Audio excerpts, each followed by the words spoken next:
हज़रत उम्मे सलमा रज़ी अल्लाह ताला अन्हा का ये वाक़या अगर आप सुन लें तो आप जो चीज़ खो चुके हैं उस पर आप खुश हो जाएंगे। हज़रत उम्मे सलमा और हज़रत अबू सलमा रज़ी अल्लाह ताला अन्हु दोनों मियाँ बीवी थे जिनका आपस में बहुत प्यार था। और जंग ओहद के मौके पर हज़रत अबू सलमा रज़ी अल्लाह ताला अन्हु को गहरा ज़ख्म लगता, जिसके कुछ अरसे बाद उनकी शहादत हो जाती। इसके बाद हज़रत उम्मे सलमा रज़ी अल्लाह ताला अन्हा बहुत गमज़दा और परेशान रहने लगती है। इस पर हुज़ूर अलैहिस्सलातु वस्सलाम उनको कुछ दुआएं सिखा देता है और फरमाते हैं कि कहो इन्ना लिल्लाहि व इन्ना इलैहि राजिऊन, यानी बेशक हम अल्लाह के लिए है और उसी की तरफ लौटना। दूसरे नंबर पर हुज़ूर अलैहिस्सलातु वस्सलाम फरमाते हैं या अल्लाह मेरे इस गम और आजमाइश को रायगा जाने ना देना, यानी इसके बदले मुझे कुछ न कुछ अजर ज़रूर देना। तीसरा फरमाते हैं कि या अल्लाह मुझे इससे बेहतर अता फरमा।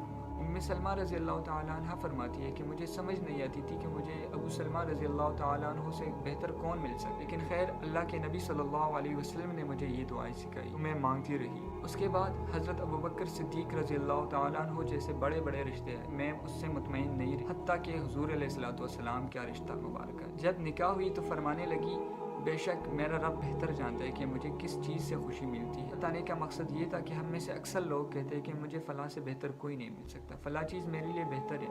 हालांकि इस वाक़े से हम अंदाज़ा लगा सकते हैं कि जो शख्स अल्लाह ताला पर तवक्कुल और यकीन करता है अल्लाह ताला उसे कभी भी मायूस नहीं करता। अगर आप कोई चीज़ खो चुके हैं तो अल्लाह ताला पर भरोसा और तवक्कुल करें। इंशाअल्लाह